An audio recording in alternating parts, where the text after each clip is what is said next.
Welcome back, everyone, to another episode of SwansCast podcast. Joined again once again by Lee. So welcome back, Lee. Hello. Just the two of us this week, but I'm sure we got lots to talk about. It's been quite a positive week. It's been a really good time actually since the big match last weekend, which we obviously touched on in the last video. Done really well actually. So thanks everyone for the support there. Had over 800 views on that one. So let's try and push on. Before we get into everything, as always, don't forget to subscribe to the channel if you're watching on YouTube. The big red button, you can click down the bottom right-hand side of your screen or on your phone. I think it's underneath the video if you're watching on the YouTube app. And don't forget to like the video as well. It helps more people see what we're talking about, get involved in the conversation around Swansea City. And yeah, if you want to get involved yourselves, just comment on the bottom of the video as well. We always try to reply to everyone's comments as quick as we can. How's your week been then, Lee, so far? Yeah, not too bad. I've been glued to the Masters since Thursday, so I enjoyed that. That's taken up my whole weekend, and then all came down to Sunday then, which was good because you had like the Masters final day and Liverpool City, and then the F1 is on as well. So I'm not massively into it, but that was on as well. It was a good the Sunday. golf, you mean the Masters, like yes, golf. Masters, the golf. Yeah, I love. Yeah, I I was love watching the F1. I got up Sunday at 6 o'clock in the morning to watch it because it was in Australia. Dedication. So, well, yeah, I went back to sleep after it for a little bit, but it was it's good. It's you should watch it. It's good. Good time to get into F1. There's all these new rules and cars are racing a bit more. There's more overtaking and stuff. I don't know what it is. I watch everything. I watch the darts. I watch the golf. I love it. I'll watch it, but it's just F1. It's something that never. I'll keep up to date with it and have a look like who wins and stuff. But I don't know. It's not gripped me yet. Maybe it will, but it hasn't gripped me yet. Did you see my mug, by the way? No, it's on your mug. It says morning handsome. Oh, nice. Thanks. I just realised when I went to have a sip, I was like, oh, it's right in the camera. May as well just own it at this point because someone's going to pick up on it, definitely. Yeah. Yeah. Well, yeah, been a decent week then. Obviously, well, I've had a wedding and then I watched the Formula One, so a bit of a long weekend, a couple of drinks. It was good. Went to, I think it was Craigenose Castle. Apparently, it's haunted. So, nice. I didn't see any ghosts, but some of was that for the wedding? The wedding was there, not because it was haunted or doing anything with it, but that's where the wedding was. Yeah. Oh well, that's a good start to a marriage, isn't it? Haunted castle. Some of the people staying there were like scared, just winding them all up. Yeah, so good week for the Swans as well. If for all the Swans fans listening, obviously we have touched on the Derby game, of course. I say Derby game. I shouldn't say Derby game because we actually played Derby since we had the South Wales Derby, so it's going to get confusing. What I mean is we've talked about the Swans since the Cardiff game. Obviously, that was a very good result. Very happy with that. First double and all that. You know, we've Swansea are releasing double merch. Got that massive double flag. That was. How do we feel about the double merch? Is it too far, or are we all in? Is it in the same category as Spurs season DVDs or? I think it's funny because I think it's winding up the Cardiff fans even more that we're releasing merch on it. So I think it's just got to keep going. Yeah, but I went in the club shop after the game on Saturday, and there's nothing left in there. So I think it's kind of the perfect time. They can release a new range for the summer before the new kit launch. Yeah, literally there's nothing left. It was all 70% off, and it was empty. I couldn't get the away kit, unfortunately. Do you know what I didn't notice until someone pointed out to me on the weekend? The 70% is like 7-0, isn't it? Well, have they done it like that? Have you noticed on like the poster? It's not 70%. It's like 7-0%. No, I haven't. That's have a look. Yeah, I didn't realize it either until someone pointed it out. Oh, they're going well in, aren't they? It's like the TikTok admin has taken over everything. All the banter, all the promotions, all the marketing. Outstanding. Absolutely outstanding. Yeah, some of the stuff he's posting is good stuff. Good stuff. But yeah, so I can't remember what I was saying now. So on that as well, before we move, did you watch the Russell Martin like interview where they're walking around? They're walking around Klein Gardens. No, I've not seen that yet. That's quite good. Yeah, no, they're just having a chat with Russell Martin. What was he saying? I don't know, they asked him about like what music he likes, and as he watched Twin Town and stuff like that, it was great. It was quite good. Does he It have wasn't hot that long. dogs for tea? Yeah, it's quite good though. Yeah, well, yeah. So releasing the double merch, the big flag that was hovering around over the Derby County game, first home game, of course, since the double victory. Did you see that? Were you in the stadium when that came out? Yeah, it was. I wasn't sure what they were going to do because they said like, "Oh, be in your seats 10 minutes before." So I thought, oh, I wonder if they're going to like, I don't know, set off fireworks or something. I don't know what I had in my head, but it was just the flag going So over. that was provided by the club, then, not the fans. I guess. Yeah, I think it was the club. Yeah. Also got these things. Professional, I know I didn't get one out in advance, but I picked up a couple of them because I thought, why not, innit? But they have them mini programs in the stadium. Yeah. I don't know if you looked at them. No, I'd seen them. The green screen's mucking this up, but Like that's good. Yeah, I can see a poster. yeah, it just says 110 years, one double. So I grabbed a couple, got a couple of Cardiff fans in work. Might have one on their windscreen when they leave work tomorrow. Oh, please do that. That's class. I'm gutted because I was going through my program collection the other day. I got absolutely thousands of ancient ones. But they stopped. I thought they stopped on the day, but I noticed they had those little ones dotted Apparently, they're around. doing little ones every game now, Oh, which is weird because they're free as well. I'm surprised they're actually like providing something for free, and there's hundreds of them. Like, as if they must print one per seat, and obviously not everyone's taking one home. But there's loads. So I picked up a I'll one. have to If keep you an eye want out. one, you can have one. Yeah, I might have one because I just stopped my program collection. I had about 4 or 5 massive boxes in the attic. I was looking through them the other day. We'll have to get a video in the summer of the best ones. Oh god, yeah, I saw some ancient ones in there. Like Start posting up on Instagram, TikTok. yeah, I had a look on. There was ancient ones from the vetch, like way back. That'd be good. It'd be good if you can get some of them into some of the posts. Yeah. But yeah, so moving on from the South Wales Derby victory, Swansea went to Millwall. Bit of a tough match potentially with Millwall. Outside hopes, of chasing the playoffs. If they won that game, they're still right in contention. I think they're not necessarily out of contention now. They are in 9th place, 2 points. Sorry, I'm lying. They're not 2 points off. They're 2 points off Blackburn. Sheffield United won, didn't they? So they're 4 points off playoffs now. So yeah, it was a tough ask to go there after perhaps the amount of energy put into a match like the Cardiff match, to go there and get a result. And honest opinions, did you think we were going to follow up the Cardiff win with a good result? I didn't, to be honest. I thought after that occasion, just how big it was. It was almost annoying that we had a game because it was like I don't want to move on yet from the derby because it was such a good day and the celebrations and everything that came with it. I think we tweeted, didn't we, just say we're not ready to move on from the Cardiff game yet. Yeah. So kind of thought the players might feel the same way, a bit of a hangover, but they played well again. I thought they were brilliant in that game. They deserved to win. I thought they played some lovely football. So they went up to Millwall, got a 1-0 victory. Very good win, that is. I mean, not as emphatic as obviously the Cardiff result, but I don't think anyone realistically would have expected that. I think anyone will take 1-0 win. Obviously, only one goal to talk about in this one, and Joel Piroe, and he'd probably pop up a lot in this week's video. But first time finish into the bottom right-hand corner. It's hard to really explain what happens. I think somebody puts a cross into the box. The defender blocks the cross, and obviously it comes to the edge of the box, but Piroe is there, and he just sort of hits it first time. Like the ricochet from the defender, and he just hits the ball. It catches everyone off guard, really. It catches the defenders, like, wrong-footed, and the keeper's there just not expecting it. I think he can see where the shot's coming from, and it sneaks into the bottom left-hand. What side was it? Is it? I don't even know which way you'd normally talk about it. Is it the way the keeper's dive in? Keeper's left. Keeper's left. So the keeper's left. If you Joel Piroe shooting, it's your right hand side. So that's why I was getting myself confused. But yeah, it was a very good finish, and he scored 3 goals this week, and all of them were first time hits.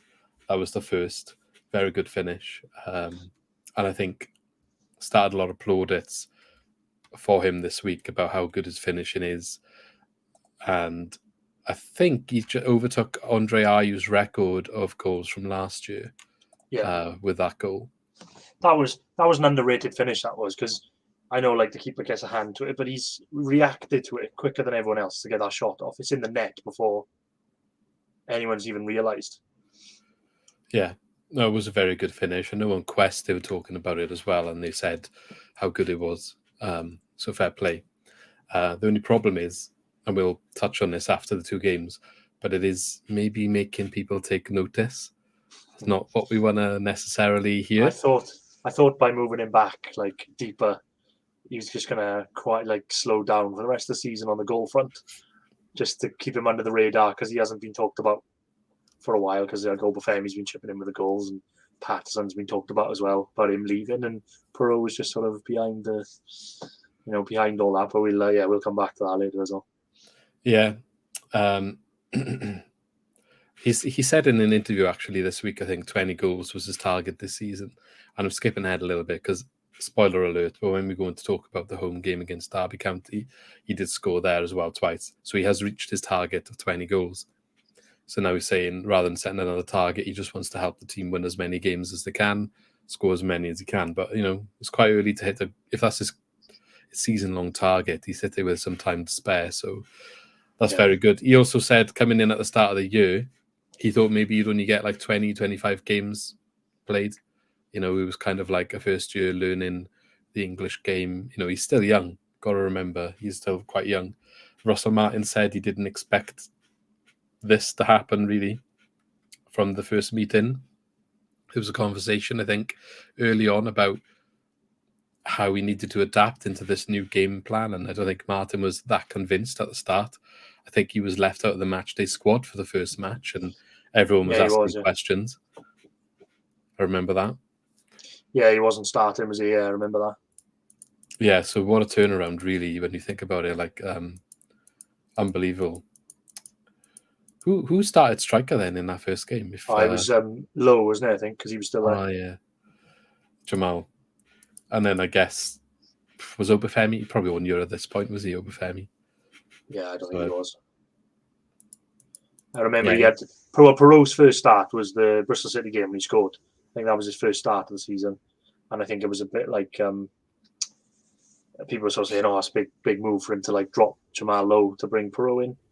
Obviously, at the time we didn't know that Lowe was going to go, and then he's just kicked on from there. He scored that goal against Bristol, and then he's never looked back.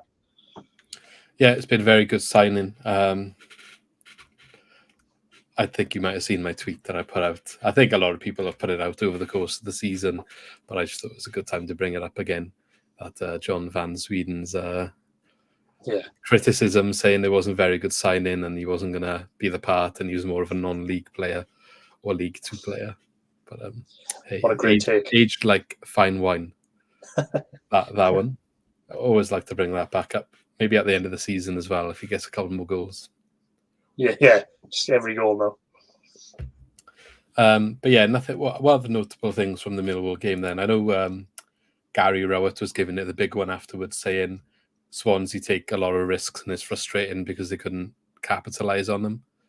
But we know that. We've watched them all year. We know they pass around the back and we sitting on the edge of our seats being like, oh my God, like this rain it in, we're going to concede. But it's what Russell Martin wants to do. And, you get positive results when it works. Like the Cardiff game, it's worked here, it worked against Derby County. Obviously, there's areas they can still improve, and there's going to be days that it doesn't quite work. But he said all along he's going to stick to his guns, and I think we're in a period where you've got to give the credit for it. Yeah, it is hard to watch sometimes. But no, I thought they were brilliant against Millwall. They didn't make many mistakes. Not that I can remember anyway. I thought they played good. They had a couple of chances to bury the game, I thought, though, and then obviously Millwall being at home came late on and had a good couple of chances, which you'd expect. But no, I think they definitely deserved that win. The only other thing I remembered was there was a moment in the first half where there were just a ton of Millwall players diving in everywhere, and Kyle Norton just throws in a cheeky nutmeg, and I could just see like Grimes laughing his head off, and Kyle Norton was laughing as well. It's brilliant. What a player he is, by the way. Kyle Norton, he could be a shout for player of the season, I think, when we touch on that later on in the year. Very, no doubt. very consistent this year. Yeah. In terms of the game, then obviously bear in mind Millwall home chasing the playoffs.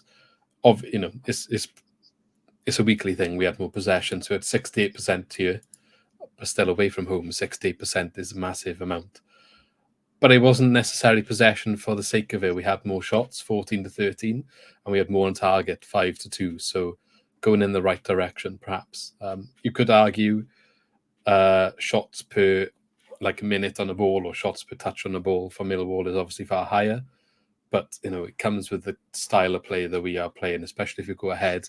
We'll just keep the ball to frustrate them, and that's where the gaps are created. It's never going to be full-on attack all the time, because that's not how it works in this style of play. It's pass around and be patient to make the gaps. And I guess all the teams playing against us when we're playing like this are direct, because that's how they get us on the transition when we lose the ball. Yeah. But to have more shots and more shots on target, I think is a positive as well. The only other thing I want to mention is the lineup. Perhaps Ryan Manning returned for his first game. I actually forgot that he was due to come back. Just because it was 4 games, I just forgot that it was his time to come back after the Cardiff game. But yeah, I'm glad that he said after the game that he stuck with, Latibodia kept his space. Because it would have been maybe easy for him to just take Latibodia back out and play Manning in that centre-back role. But he said after the game, it's up to, it's up to him to lose the shirt. He played so well against Cardiff, and he played well against Millwall, and he said, it's up to him to lose the shirt. So I think that's a good way. It's a good way of doing it. I think it was kind of helped a little bit by Patterson needing a rest. He dropped out, pushed Hanswell forward, and Ryan Manning went into the left-back slot. Ogbetta's not really getting a look in, is he? To be fair, he's not even coming off the bench. I know. I thought he'd be bringing him on for some game time now, but still, he only had that one. Was it one he come off the bench against Blackpool? I think. Yeah, he's had 1 or 2, I think, but not much. Hanswell further forward. How was he? I don't know. I thought he looked all right, to be fair, but I think he just seemed to drift into the wrong position sometimes. I thought maybe just a bit rusty and not playing in that position because he'd been playing full back for so long. Not a bad game though. I think he got on the ball quite a lot, but maybe just an adjustment. But we'll come on to the Derby game. Yeah, I was going to say we'll come on to that, but I think maybe he deserves a mention there. And the last thing is Fulton coming in for Downs, and there's a question I'm going to ask about him again after we've touched on the next game, because I thought he had a good shift here as well. Yeah. Some people have been asking questions about whether he can play in this style of play. Maybe he's come up with some answers this week. Yeah, I think he's been good.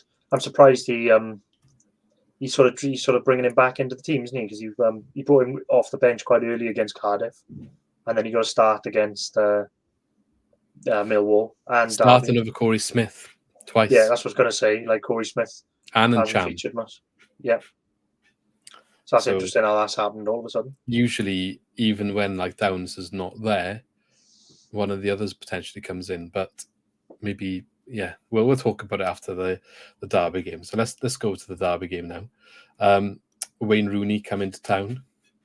Do you know what? I actually forgot Ravel Morrison was still there. Or was there. Yeah, I forgot he was there. He didn't really do anything though, did he? No. This one, a game littered with referee talk, I guess, is a good way to put it. Yeah. So I believe the referee, I don't know if you got his name there, I forgot to get it beforehand, but he was referee in another game for us against maybe Fulham. And okay. There was a couple of dodgy calls.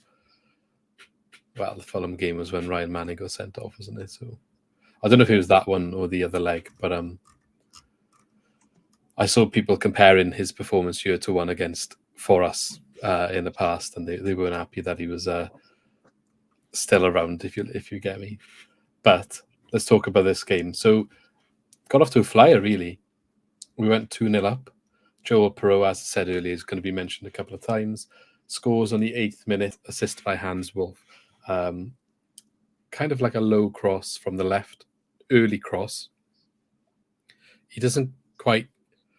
It's before he gets like in line with the box, and he crosses it into the edge of the box where Piroe is kind of running in, but it bounces off the floor, and Piroe catches it like on the half volley, where he just kind of like he finesses it so delicately into the bottom left corner. It's such a good finish.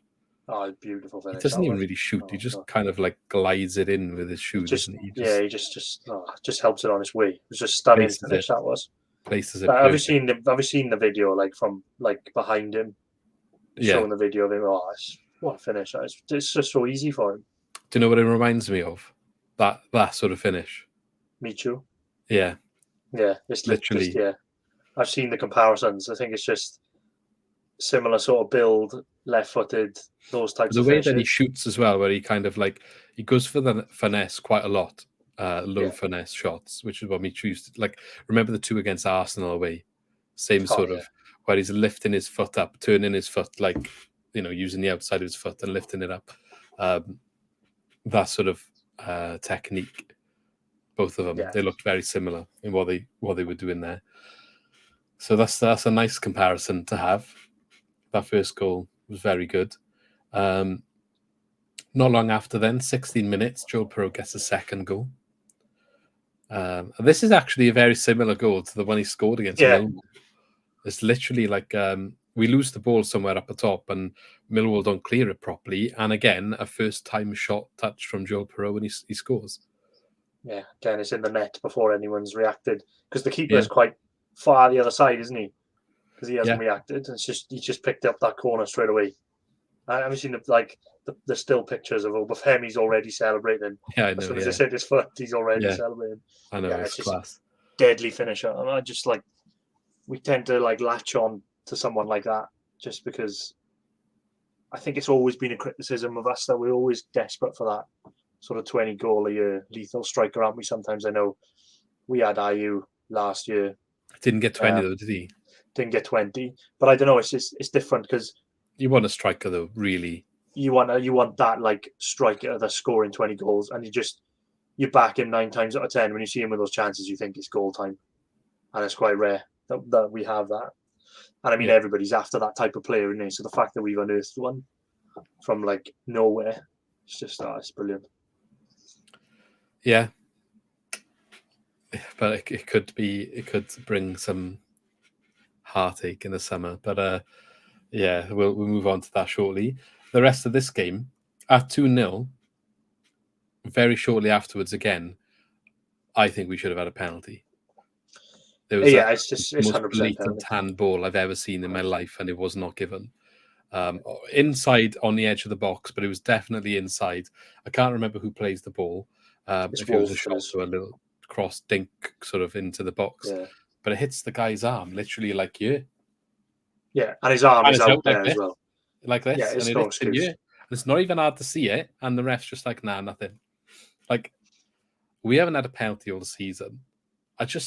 We're not getting one. I'm convinced we are not getting a penalty this season. I don't know why, but it's just how I just don't get it. It's funny because who would take our penalties? Don't even know. Grimes, Piroe. Grimes done them before, hasn't he? But new manager now, so I don't even know. Yeah, it's mad to think that we haven't had a penalty this season, and it's not like we haven't had chances to have penalties. You think? No, there's been quite a couple of games we've talked about a shout. Yeah, there've been a couple of touch and go moments, and you think the amount you have over a season, you can sort of accept that some go your way and some don't go your way, but we haven't had a penalty. Not one has gone our way. Well, right? We had for weeks last year every other fan in the football league or in the championship. Oh yeah, to us about our soft, easy penalties when we had 3 games in a row where we did have one that was maybe it was, maybe it wasn't, right? 3 games. We ended up finishing the penalty table somewhere in the middle of last season. However, it became a bit of a thing that everyone would be like, oh, Swansea buying penalties, Swansea cheap penalties, even though just because of 3 games, basically. Now we haven't had one for nearly an entire season. Nobody says anything. No, exactly. I remember that. That was it was such a big Swansea. It was such a big thing for us. It was such a big thing for us because we were so uncomfortable with getting those decisions, and some of them were penalties, some of them were touch and go. But then you're just like, we never get those decisions. So when we had like 3 in a week, it was just like, we don't even know how to deal with that. And then obviously people were like, oh yeah, we're buying penalties. And I was like, hang on, what about the 400 seasons where notoriously we never get penalties? Yeah. You know? Back to normal this year, and all of a sudden nobody can see anything again. Maybe I'll go dig in for the penalty chart of last year and this year's one when the season finishes, and just tag all them people in there that like to point out how lucky we were. Have Cardiff still not had a penalty this year either? Yeah, well, I haven't checked the facts, but it was brought to my attention that apparently they also have not had a penalty this season. So, as much as maybe you get your tinfoil hat on, a little bit of anti-Welsh bias here, perhaps. I don't know, because it just seems a bit weird how both of us have not had a penalty. Should I see if I can get it up now while we're talking about it? Have a look, see if there's any other club as well. There may be another club in the Championship that hasn't had one, but we'll see. But it is strange as well. It is strange that we haven't had one all year. We'll probably get like 4 on the last game of the season when it means nothing. It'll be like just to even up the score. Okay, so I've got it here. So the way this table I've got in front of me works is on transfermarket.co.uk. There's only 22 teams on this table because the 2 teams that haven't had one are not on there. Right, okay. Yeah. Okay. And yes, it is us and Cardiff. Who's had the most? Fulham? Fulham. Yeah, what a shock. Then Middlesbrough. Then Blackburn. Yeah. Then you got Stoke, Forest, Peterborough. It's been mixed then from then on. You have got 2 teams on 1, Hull and Bristol. I mean, yeah, but we're the only 2 on none. Barnsley got 2. So, like, is that penalty scored like or the teams awarded? that are struggling are all? No, these are penalties received. Okay. Yeah. Okay. That's fair enough. And let's have a look at last year while we're here. Yeah, it's ridiculous. So last year we had 6, and apparently we were buying penalties. Norwich and Watford had 10. Other 2 teams that went up, obviously. Yeah, Cardiff had 8 last year. It just seems something. It seems something this year. Like I don't understand how we not had one. And it's not like sometimes you just don't have one because you don't deserve it. But like this one we're talking about today, it was a blatant handball in the box. It was awful. It's not the first time this season stuff like that's got missed. Like Led went through a period of every game he was on a penalty shout, and not one of them was given. I'm not saying all of them should have been given, but I think at least one of them should have been given. Yeah, definitely. Yeah, it's poor. I don't know what to say, but I think it's quite well known how bad the officiating is in this level. I think it's awful, just across the board. I think it's just really poor. The people say about Tim Robinson. Sorry, I don't know if you've heard of it. And people say about VAR in the Championship, but I just think it would be even worse because they wouldn't know how to use it anyway. Because they can put the tool in. If the refs are not good, if the refs are not good enough, you give them as like another challenge in the mix because VAR is a bit of a mess anyway. But I just think if you throw that in with the poor fish, I just think it'd be just carnage every week. So that wasn't even the only incident to talk about with the referee. Yeah. So I think about 2 minutes after this not given penalty, he does give a penalty to Derby County. Yeah. I would say completely against the run of play. They were not in the game at all, especially after being 2-0 down. I think if this penalty wasn't given, the game was just dead, at least from their point of view. I don't think they were coming back. We were literally battering them, and I don't think that's exaggerating. They had nothing. They weren't even touching the ball. But they had, to be fair, they played a long ball down, and I'm not sure who got brought down, but he got in behind, and it was a good run. I don't think he was going anywhere. I mean, he'd taken a heavy touch, and he was going towards the touchline. Obviously, if the keeper's not there, he probably could have got a shot away and scored. But I think Andy Fisher just needs to stop the shot happening because the player took a touch, and then he was nowhere near where the ball was going. But Andy Fisher does dive in, and I'll be honest, some people have questioned the decision, but I think it is a penalty, this one. Yeah, I agree with you. I think it's definitely a penalty. I kind of blame Fisher on that one. He doesn't. I don't think he even needs to come out that far. No, you can come and Because close the angle off. Like the yeah, player come and close the knocks the angle off. He ball doesn't on. need to engage him. Yeah, he doesn't need He to knocks the engage him. ball on, knowing he's never getting to it, knowing he's going to get taken out. So if you I just think come and Cabango's there as well. yeah, and if you just come and block the angle off, and then he does the same thing, and don't make the contact, then it's safe. Yeah, I don't it think was a pen for me. he couldn't bring it down very easily to get the shot away. I think it was a good opportunity for him, but it was difficult to actually get that ball down and get it in the back of the net. It did look scary, obviously, but I think he just reacted a bit. What's the word? Naively or like enthusiastically. Like just like a rush of blood sort of thing. Erratically, that's the word. Yeah, erratic. He's a bit erratic with the way he came out. I will say as well, I think he had a poor game. His distribution was awful on Saturday. Yeah, he was getting a bit of criticism in the stands around where I was. So I think it was maybe related to that. Like he'd had a few bad moments and maybe just eager to do something well. I don't know if he had many before this, though. I think most of his bad moments were after. I think he did have a couple. This was only 20 minutes in. I know he did have a couple, I think. Some dodgy passes out from the back. His distribution wasn't as good as what I've seen. It was such a drop off because you'd sort of not been noticed. I guess as a goalkeeper, you only get noticed when you make those mistakes. But I thought like he'd been really good against Millwall and Cardiff, the way he distributed the ball. And then it was such a drop off. Then on Saturday, it was just there were so many wayward passes from him. And the penalty mistakes, so definitely not his best game. Yeah, it wasn't his best. He did get close to saving the penalty. He got a hand. Yeah, he did. Yeah. He couldn't quite keep it out, but it was definitely a penalty. This one was. So, as much as people are criticizing the ref, he did get this decision right, in my opinion. It's just a shame that if he had got the first one right and we go 3-0 up, I'm wondering if this even happens at that point. No. But because it 100% should have been a penalty, the first one. But there we go. So that's 2-1 at this point, 22 minutes into the game, being a bit spoilt, I guess, especially if you're neutral. And it did bring Derby County back into the game. I think I don't know the actual facts here, but I would suggest before they had the penalty, we had about 80% possession. That's what it felt like. We had a lot of the ball in our first 20 minutes. But after they scored, it was a lot more equal. Yeah, I was gutted with that because we were so dominant. And then when you get a goal changes a game all the time, doesn't it? So that gave them life then, and it made the game a bit more tasty then. But that's why I was gutting because it was from nothing, wasn't it? Like you said, it was one ball forward and then a mistake from the keeper, and it changes the game. Because up to that point we were so good. I mean, we were still good thereafter. We did make some chances, especially in the second half. Hans Wolf actually hit the bar late on in the second half, which was very unfortunate. I think Obafemi had the first chance, couldn't get a shot away, gave it to Wolf.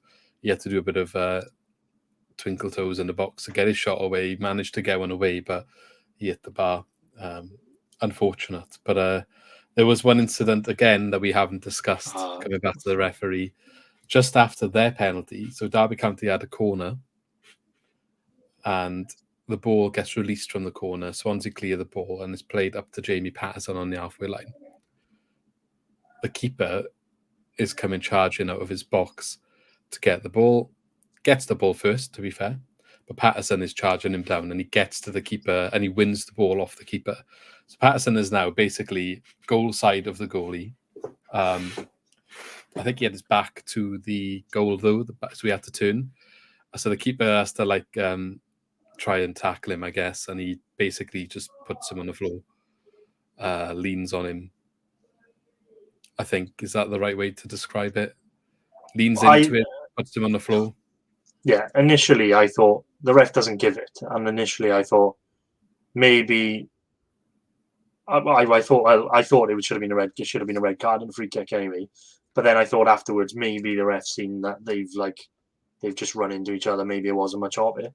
But when I watched it back, it's even worse because the keeper, not only does he not go for the ball, he changes his direction of running to move into Patterson without the ball. So it's a free kick all day, every day. and he's through on goal. So I can't see where the ref has gone. No, like there's nothing to it because, like I said, he doesn't go for the ball.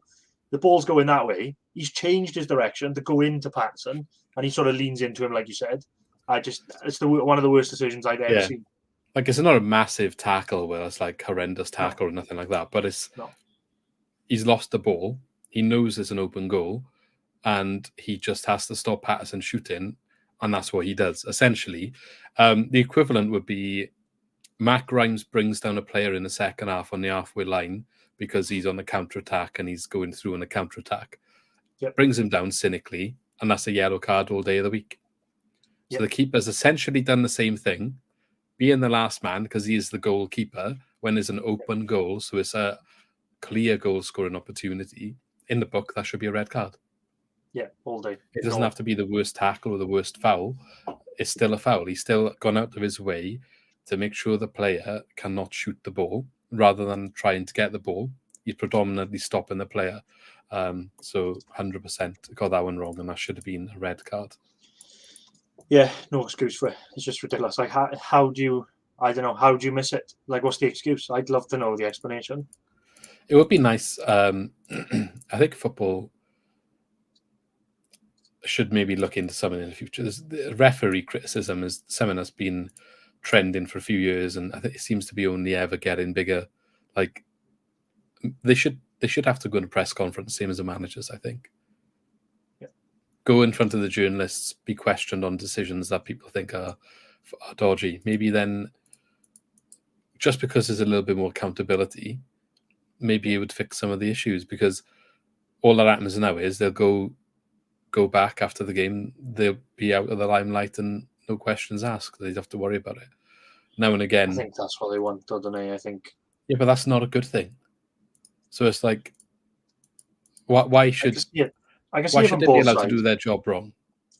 No, I totally agree. I can see it from both sides. I think there should be an avenue where they can come out and say, look, I saw it this way. I've seen it back. I made a massive mistake. I got it wrong. It'll still be annoying for us, but at least then there's like, yeah, if they came up in that press conference then and was like, look, at the end of the day, I see it in real time and this is what I saw. At least you've got an explanation for it. Yeah, but then rather than it's like, no, the ref's always right, which is kind of the attitude the FA tried to push on you, and it's clearly not the case. I've got to be honest, or from the other side of it, it kind of works that they sort of hide him. I know everybody. They always do like a tweet today, or the news comes out of who's refereeing the Swans game, and everyone's always like, "Oh no, not him, not him." I couldn't tell you any names of any refs in the championship. I could not tell you anyone. I have no idea who they are. Like you said, that one was Tim Robinson. I had no idea he ref us before. So I think it kind of just like takes that. Some people are obviously more up on it and know when the refs have been with us before, but I think it just kind of takes that. They try to take that out of it where people think, oh, this certain ref is giving us bad decisions all the time and stuff like that. They try to eliminate that. It doesn't always work. But I don't know. It got to a point as well in like a few years back in the Premier League where the refs, like you had like Clattenburg and Howard Webb, and they were like bigger than players sometimes. They were like celebrities. Well, that needs to stop as well. I don't know what the answer is. I don't know what the answer is. I just feel like there should be more accountability, at least if they are making mistakes, then something happens. Like they got to go to League One for a week or something, or League Two. I think that's what they do. I think they do just like sort of put them down a level, then, don't they? But I guess again, we say about players, like if they were better refs, they'd be refing in the Premier League. But again, there should be a standard. There should be a standard of refereeing. Yeah, no, you're right. But it sounds like I'm defending them. There's no defence for the two decisions on Saturday. It's not the same as being good at football, is it? Like at the end of the day, referee is sticking to a set of rules, not being good at sticking to a set of rules. It should be a clear-cut line. Yeah. Whereas playing football, you're good or you're really good. That's why you're in different leagues. For refereeing, you get more experience and maybe learn to manage the game better. But ultimately, when it comes to like, is that a handball? Yeah. Then it either is or it isn't, and that's the rule. Yeah. You should be getting that right. And the linesman, like what gets me is, the ref can say I didn't see it, but you never see the linesman like piping up and saying, "Well, I did see it." You know what I mean? Why are they there? Oh, that never happens. That never happens. What's the point? There was one. Yeah, there was one in the linesman, and this game was poor as well. He gave a couple of throw-ins like Derby's way, which were just no chance. And I saw like Russell Martin and a few players going mad at some decisions because of the it was the one linesman. right at the end. Yeah, there was one moment as well in that game that I remember where somebody's closing somebody down on the touchline.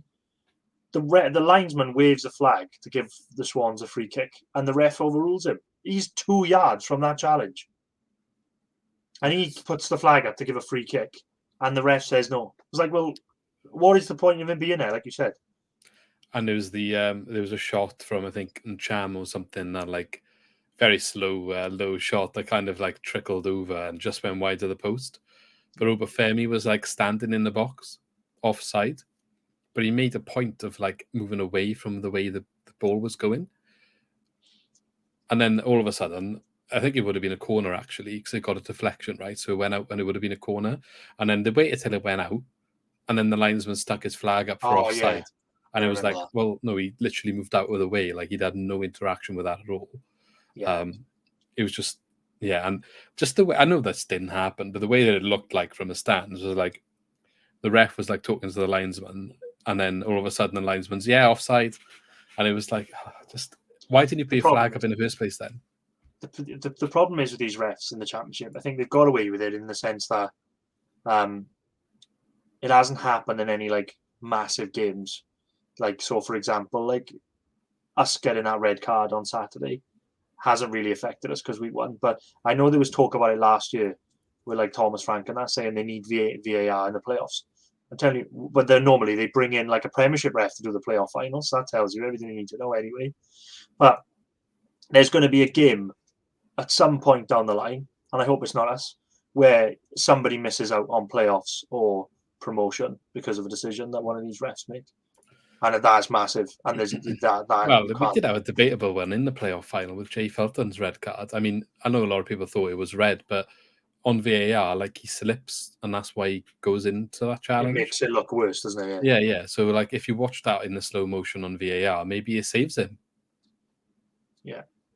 But again, like something like that. Not that it would have made a difference to the result at that point. But... No. But I mean, like, I'm sure one day, it might maybe not in the playoff final, because I said they'd probably bring more experienced refs in to do a game like that. But a playoff semi-final or a last game of the season where somebody needs a point to stay up or a point to get into the playoffs or something, there's going to be an awful decision that costs a club something massive. I'm sure of it. Yeah. Something needs to change anyway. Like I said, like you said, I don't know what the answer is either. Just feel like there should be more accountability. At the end of the day, the ref is a set of rules that they got to follow, and even the linesmen, like, make them more involved. If they see something on the pitch, don't just sit there in silence or stand there in silence and not get like, oh, the ref haven't seen it and he's closer than me, so I better not put my flag up. That's kind of what it feels like. It's passing the buck, isn't it? It's just like, it's like, well, if I don't do it, then I can't be wrong. I'm not the one in charge. It's fine. Yeah, exactly. Yeah. But well, awful refereeing performance this one. A lot of weird decisions. I think, and to make it funny, I haven't watched the highlights to see what happened at the end, but Derby County think they should have had a penalty. Before we get to that, nothing happened really in the second half. There was no more goals. Hans Wolf hit the crossbar, as I said. We probably should have put another goal in. I think we had enough chances to bury the game, but we didn't. And then Derby had a couple of chances as well, and they had a bit of a pinball, I think, in the box right at the death of the game. It was down the other end of where I was. It was by the away fans. I didn't see what happened, but they reckon they should have had a penalty. Did you see what happened there? I didn't see it at the time. I couldn't really work out, but I've seen the highlights back, and it probably could have had a penalty. Cabango does pull. I can't remember who it was that came on, the tall striker that came on, but he does pull him. He does pull him down, Cabango. But the striker's also pulling him. Yeah, it might have been, but he's also pulling Cabango. So it's kind of, I would say 50-50, but I'd say it's more like 60-40. And well, Wayne Rooney went nuts, didn't he, afterwards? He slated the standard referee, and he said Wayne Rooney said, that everyone in the stadium, the Swans fans, the Swans players, the Swans manager knew that should have been a penalty, but the only person that thought it shouldn't be a penalty was the referee. I don't think it was that clear cut. It wasn't like definitely a penalty. I could have understood if he give it, and I can understand he didn't give it. But My response is all the stuff that had come before, yeah, then it doesn't matter. My response is, okay, if it was a penalty and I haven't seen it back to make a decision, then the ref was awful for us the entire game. You're lucky you had 11 men for the entire match, and you're lucky you didn't go 3-0 down before you even scored your first goal. So swings and roundabouts, and usually they say it balances out over the course of the season. But the referee was that bad that if this was meant to be a penalty, then balanced out in the course of the match. So yeah, you're right. Yeah. Well, yeah. So surprisingly, though, because you think he would have had any excuse to put his whistle in, but it would have been a massive injustice if they had drawn that game based on two penalties. I think it would have been a horrible feeling. Okay, let's leave the referee talk. Any other notable moments from that game? Let's stick with perhaps Joel Piroe first, because we said he scored 2 good goals, good finishes, 3 first-time finishes this week to get to 20 goals. He scored more goals than Andre Ayew scored in both the previous 2 seasons. There was rumours in January that Leicester was sniffing around him, and apparently they have been monitoring very closely ever since, and are still doing so now. So Russell Martin's been talking about in the media how desperate he is for Joel Piroe to stay next year, how important he is for the plans going forward. Do we think he's going to be here next year? I would be very surprised if we managed to keep him. Just purely based on history with the Swans. I'd be very, there's always that hope now that we might keep him, that I just think don't rule anything out now. I would not be surprised if somebody comes in and takes it. But this is what bugs me, and I said this to you before, I remember, but it's the same with managers. I remember thinking Brentford were playing brilliant football for years and years and years in the Championship, and Thomas Frank was there for a couple of years, and he was never linked with anyone. But have we got a reputation that it's easy to get players and staff from us? I think perhaps so. We've got a reputation that we develop good players and managers.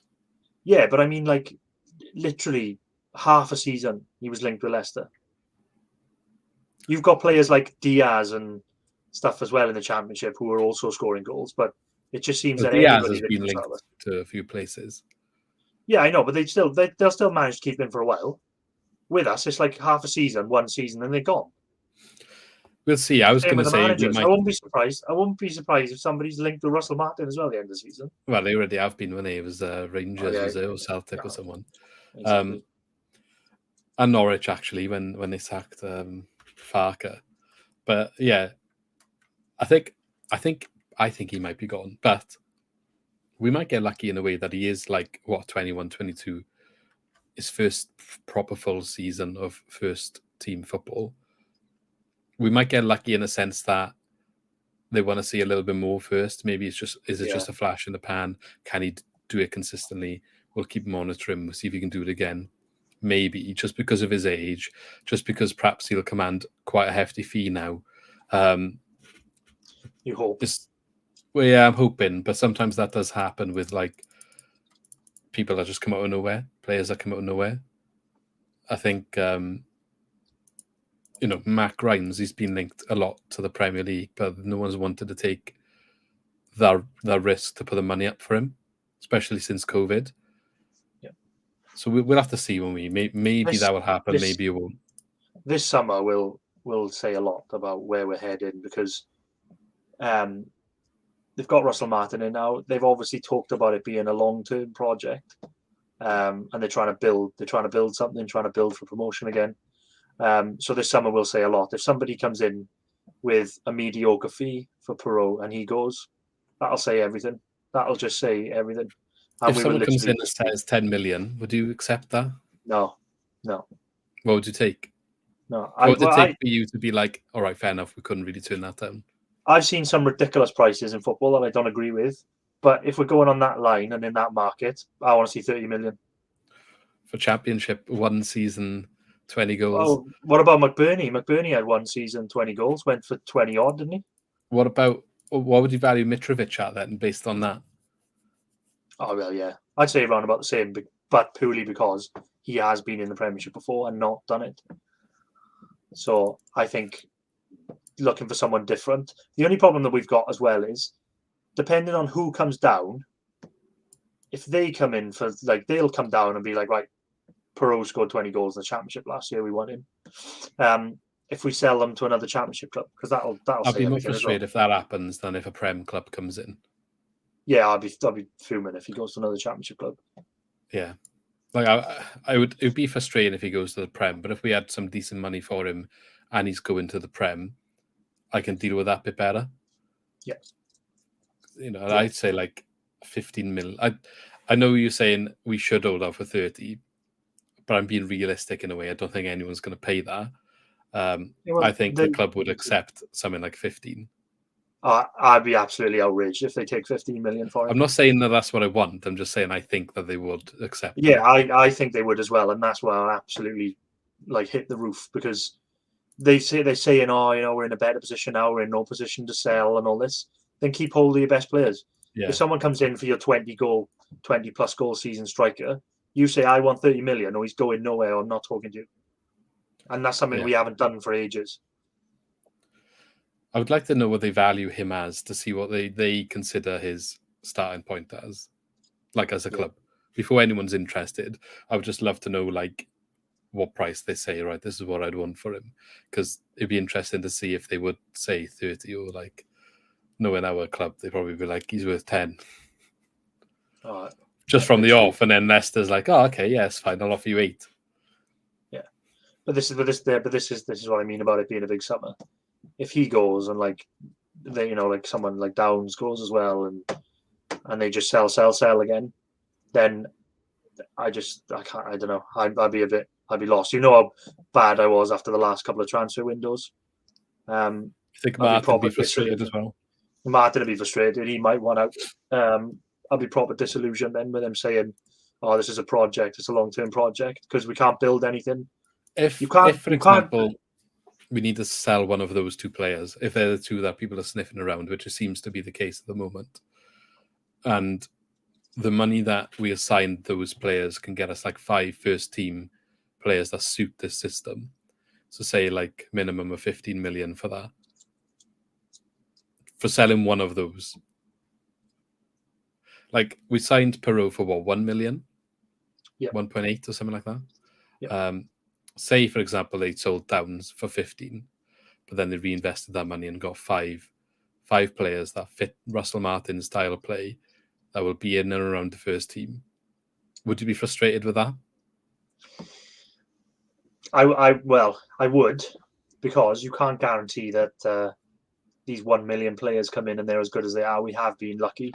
Yeah, I'm not saying they would all be 1 million. I'm just saying if they reinvested, say 15 millions, they sell Downs for into 5 players. I'm just being theoretical. No, I know. Because if they're saying it's a better situation, I still think that we do probably need to sell to reinvest.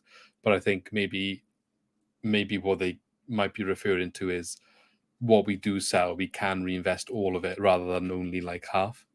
But we'll see, won't we? I'm trying to think in a good way. They'd sell Piroe for pennies, and then they'd bring in somebody on a free or for 300k from League One, or someone in on loan again. That's been the transfer policy, is sell and then bring in somebody for free or bring in a loan signing. They did come out and say they're going to move away from the loan market the other day. The thing is, the way we are at the moment, right? If they can be stern and keep the likes of Piroe and Downs for one more year, if they say, look, give us another year, we'll get rid of, there's a lot of dead wood in our squad, right? There's so much, you've got players like Danda who never make the bench. You've got Ryan Bennett now who never plays. The summer, only. Yeah, so you've got a lot of dead wood in there. We've got players like we brought in Liam Walsh and sent him on loan. Not really sure what that signing was about. They got a few players coming back, who may not be there next year. I'm thinking of someone like Cullen, maybe, with Piroe and Obafemi there. He's probably going to go. I would rather see them keep our current starting 11 as a base and then improve the bench with all the players that we can get all them off the wage bill and bring in another couple of quality players who can challenge the first team and I think we'd be finishing higher up next year, but it's not going to happen. I fully expect that if a bid comes in for Piroe, he'd be gone. Not to sound down, but yeah, well, he's we'll playing wait and well at the see. moment. We'll wait and see what happens in You the just summer. know what it's like. You know what it's like with the Swans. That you No, kind I of, know. you can't get too excited with how well we're playing, because then it's like someone's just going to come and take them. Yeah, that's true. But we'll wait and see. You never know what might Yeah. happen. Someone might make a bid. It might get rejected, and then he's kicking off. So we might have a different opinion then. Yeah. You know, or Downs has got a history of doing that. So Yeah, but but it's tough shit on them as well. If we have a valuation of someone, but it's like gotta the be them. Patterson situation. You know, everyone was happy to see him go when he started throwing his toys out of the pram. So if Downs does it in the summer when like a 10 million bid's rejected from Leeds, and then he starts kicking off, people might all of a sudden think, well, get rid of him. I think we handled that well though, because now Patterson's back in the squad. Yeah, we did. Yeah, but I'm just saying, like, I wonder if opinions will change then, like they did with Patterson at the time. Yeah. And Downs specifically has got history of doing it. He did it with Ipswich, didn't he? So when Palace came in for him, that is different, because if somebody is kicking off and they say like, I absolutely don't want to be here and I want to leave, then they'll have to go. But it's still got to meet the valuation. Yeah, you can't just let them go for pennies just because they're kicking their toys out the pram. So Jay Fulton started this game again because Downs was not available. I don't know what's the matter with him, but apparently he's going to be back for, I think, Barnsley next, is it? Barnsley on Friday, yeah. So Fulton starts again over Smith and then Champ. So obviously, as we said, he done well against Cardiff, done well in the game against Millwall, and I thought he put an absolute shift in here as well. To be honest, he put in some crunching tackles. He was making his presence known in the middle of the park. I thought he did a really good game. I still rate him massively. The 2 games he played this week, he's been brilliant. I think he's been brilliant. I'm hoping that's him coming back into the squad. I'd like to think, but who knows? He hasn't played for so long this season. Maybe they've already decided that he's going to go next year. Yeah, so that's what I was going to say. Has he got a future year, or is it too little, too late? Because it does seem like he's having the best run in the team he's had all season, really. And he's playing well. Like, he's showing he can be part of this system. Whether they've maybe made some adjustments to suit him better, I don't know. But he done it under Potter, so I always thought he could do it. And I'm not necessarily, he's not doing the same job as Matt Grimes. He's offering a little bit more grit and, like, presence in the midfield, which I know Downs does that as well to an extent. But, like, and Champ doesn't do it. I don't think Smith really does that. Smith is solid, but he doesn't do that. And I think that little bit of different presence there is something that we do miss when it isn't on the pitch. Yeah. And I thought he's done really well. So it'd be interesting to see if he does work his way back in, because Smith, I've noticed, is not playing as much as he was earlier this season. Yeah. And Cham doesn't seem to be able to get a start at the moment. If somebody's got to go, a midfielder, like, I would keep Fulton over Smith, personally. Yeah, I would too. I think I agree with everything you said. He definitely offers a presence in the midfield like nobody else does that we have. And what I'm saying about, like, making our bench stronger, I'd rather have, like, Fulton on the bench competing with Downs and Grimes, having that competition, having the right people on the bench. It's a direct competition with Downs. I don't think he really competes with Grimes. I can't see him doing that job. But for me, like, maybe Smith has played himself into an awkward position, which isn't really his fault, but he's a little bit of a utility man now, a bit versatile. He's played right back, he's played left back, he's played centre attacking midfield right, he's played centre midfield. Like, he's never really this season held down a centre midfielder role, and that is his position. He's always been in a gap where we haven't had someone available, or earlier this season where we didn't have any attackers really, and he was playing up in the attacking position when Acham wasn't fully fit. Obviously, Wolf wasn't here then, and Obafemi wasn't starting alongside Piroe, so that's when he was getting in the team then. And we always said he's not an attacking player, he shouldn't be there. Now we've got a team that looks more, when we have everyone fit, like, it looks more set in stone. He can't really get into the team. He can't get in his favoured position, and it's rare that he even comes off the bench and plays in the centre midfield role. Yeah. So I mean, I don't dislike Corey Smith. I'm with you though. I would prefer to keep Fulton over him if there was a choice. But if it's allowed, and I know like Corey Smith, you may want to start games. You might not want to be on the bench all the time. But if we had Smith and Fulton on the bench for options, that'd be great. I think because Smith's been, in all fairness to him, they chucked him left full back and he had a great game. Yeah, I think it was against Coventry and he was brilliant. And he's had some good games this season. So I think as a squad player, I think it'd be great to keep around. He's definitely good as a squad player. I just but he may not want that, I'm wondering where he fits in Martin's style if this is what you are. Do you know what I mean? Yeah. You're just filling in a gap. And you're doing a solid job, and that's why you're there, and that's why he relies on you. But when he does get his team that he wants, where'd you put someone like that then? But well, it depends. If you bring someone else in place, then you can't. Yeah, but what I mean is, say you've got Fulton on the bench and then Cham, if he's still, I'd imagine, because he signed in Cham, didn't he? So, say you got those two on the bench, and then you've got another right back or a left back or someone that plays both that we sign on the bench already, and then you've got another attacking player to fill in the attacking role that Smith would do. You don't need him anymore to be versatile.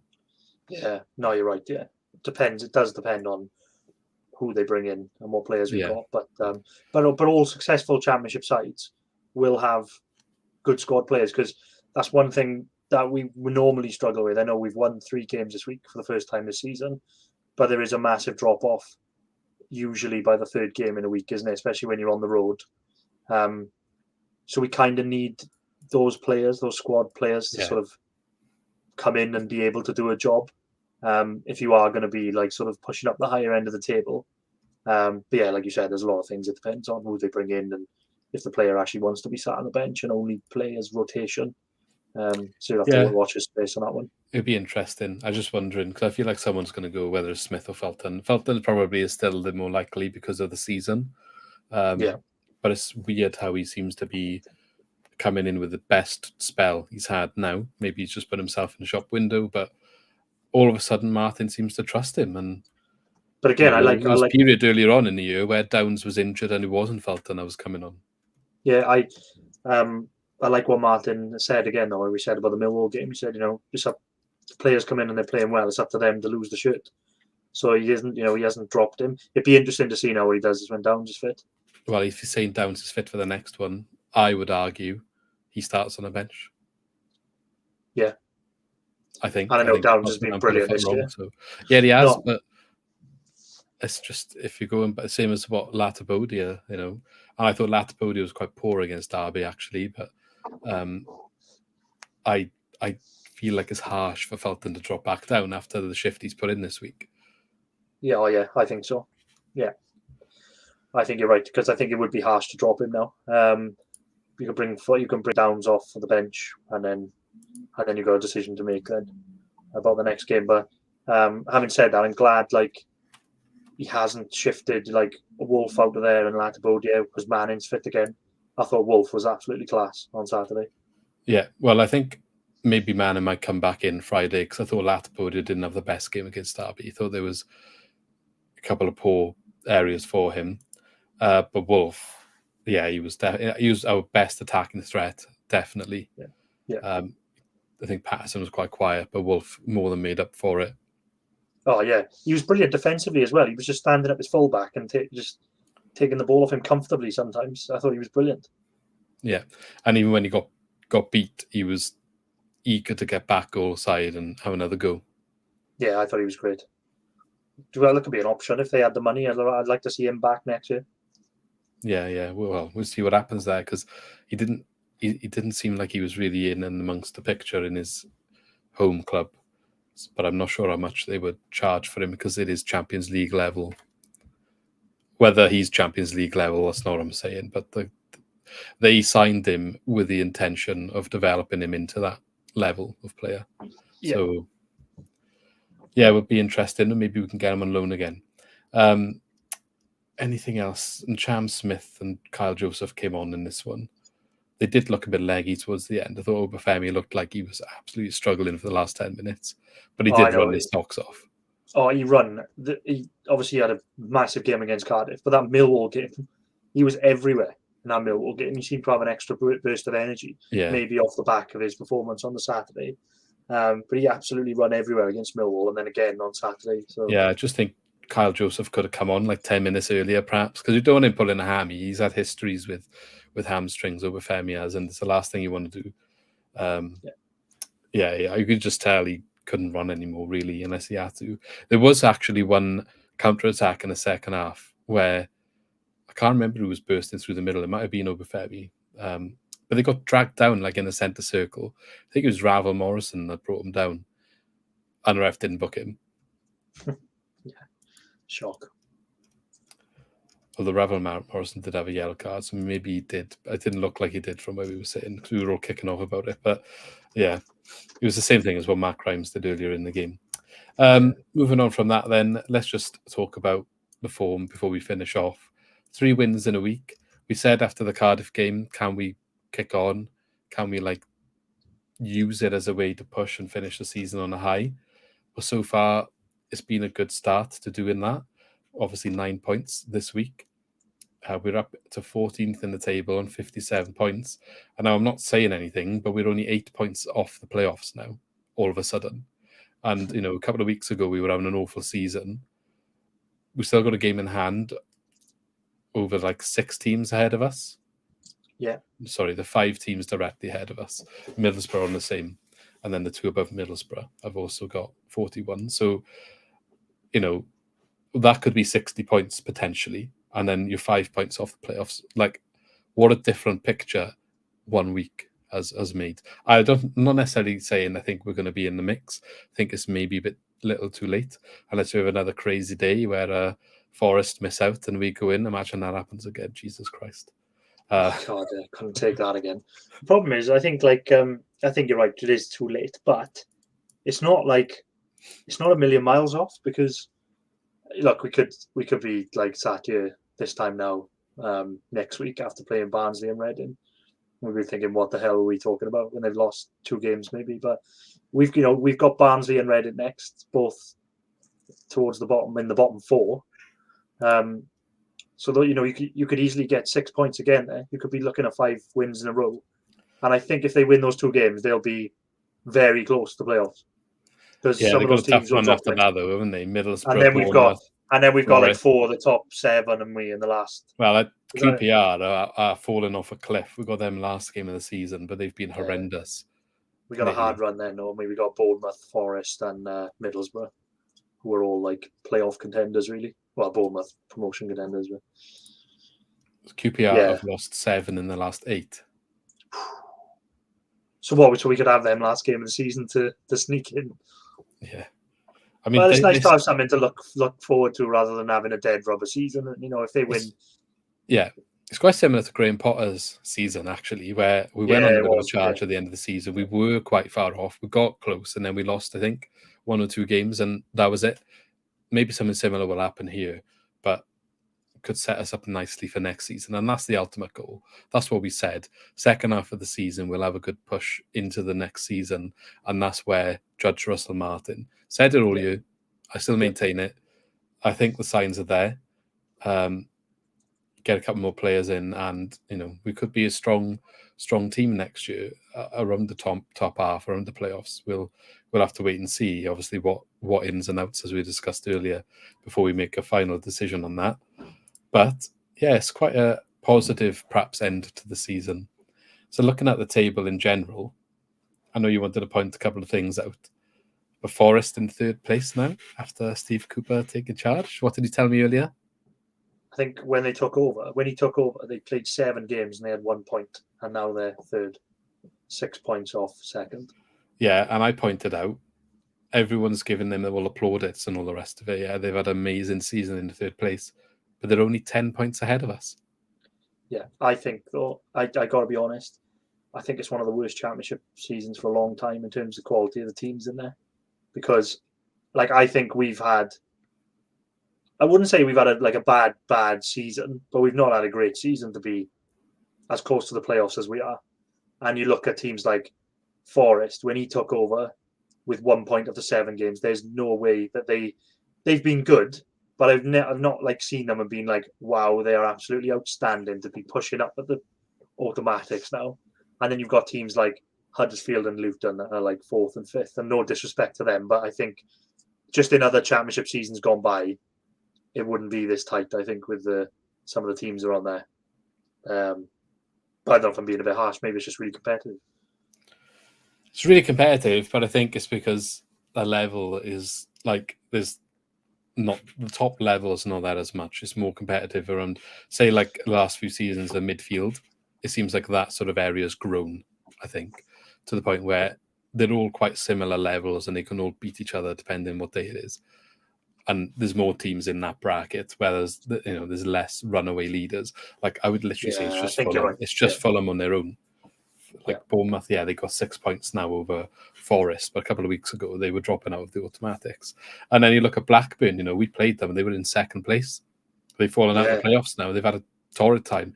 QPR, I just said, they were in the playoffs for weeks, and now they've just lost 7 of their last 8 games. So, it's an interesting one. And then really, when you think about it, if you add Reading's point deduction back on, they're back in the midfield.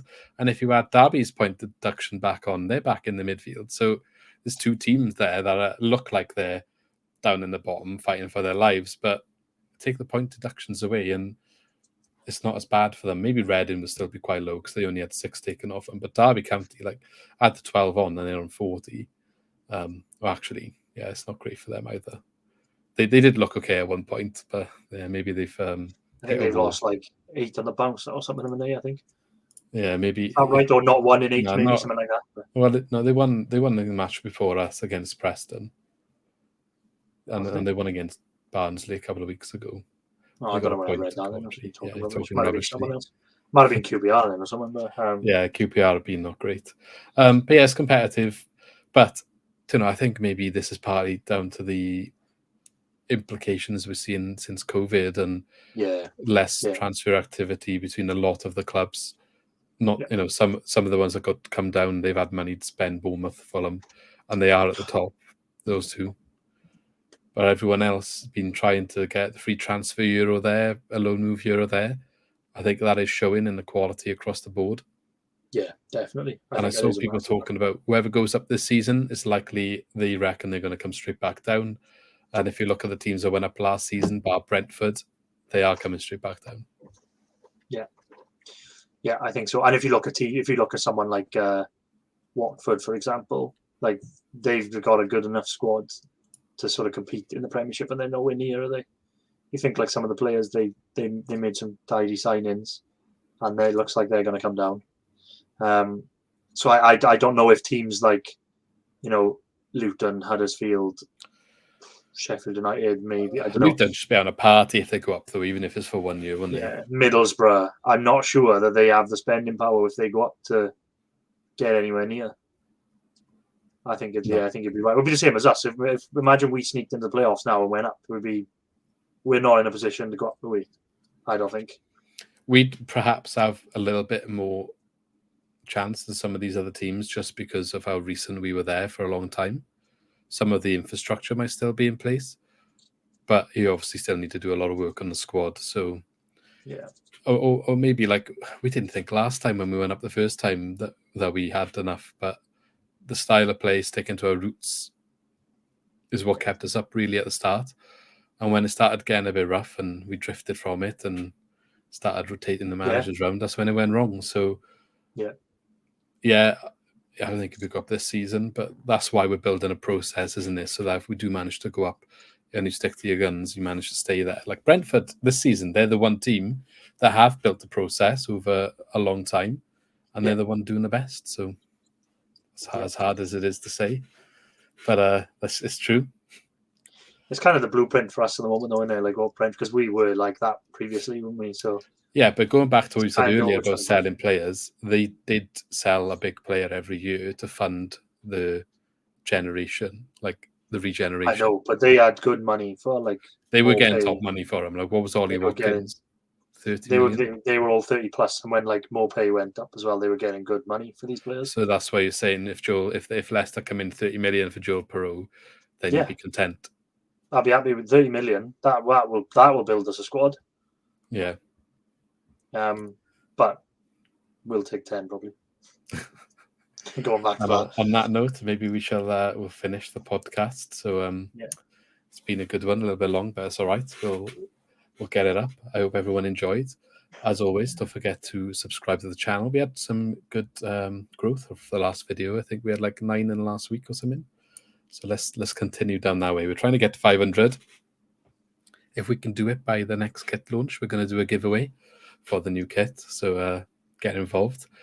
Hit the like button if you liked what we were talking about, and let us know in the comments if you agree with us. On that note, we shall see you in the next video. I can't talk. We shall see you in the next video, so have a good one. See you soon.